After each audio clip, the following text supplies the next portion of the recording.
இவர்களை நேற்று நாள் நரி ஒன்று கவனித்து வந்தது. தன்னிடம் யாரும் நண்பராக இருப்பதில்லை, இவர்கள் மட்டும் நண்பர்களாக இருக்கிறார்களே என்று நரி எண்ணியது.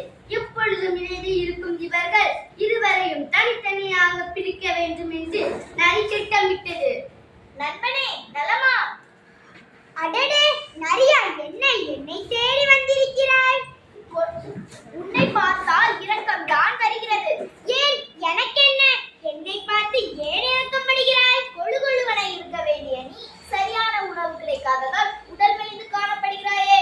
எல்லா விலங்குகளுக்குமே இதே உணவு பிரச்சனை தான்.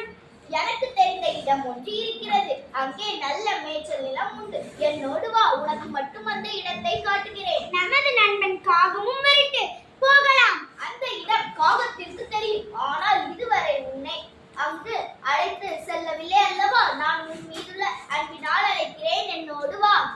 நரி நெல் வியங்குள்ள பயிலொன்றிற்கு மானை அழைத்து சென்றது. தொடர்ந்து இவ்வாறு செல்லும் போது ஒரு நாள் விவசாயி பார்த்து விட்டார்.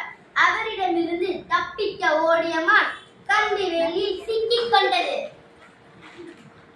நண்பா, நண்பா, எங்கே இருக்கிறாய்? என் ஆரோய் நண்பா, இங்கேயா இருக்கிறாய்? கம்பி வேலியில் மாட்டிக்கொண்டாயா? சரி சரி, நீ தப்பித்துக் கொள்ள ஒரு வழி சொல்கிறேன். விவசாயி அருகில் வரும் வரை நீ இறந்தது போல் அசையாமல் இரு.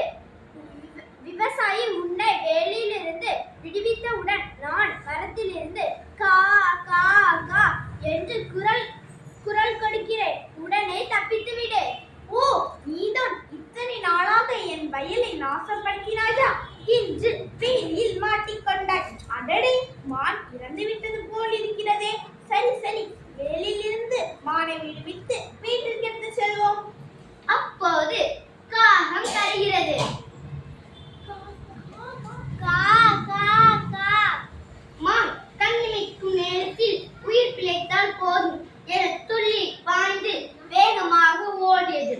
ஒரு நீண்ட தடியை எடுத்து ஓடும் மானை நோக்கி வேகமாக இருந்தார் விவசாயி.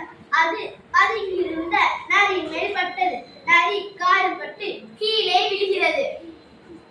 நரியே, உன் வஞ்சக எண்ணம் உனக்கே கேடாக முடிந்தது. நம்பினவர்களுக்கு என்றைக்கும் துரோகம் செய்யாதே.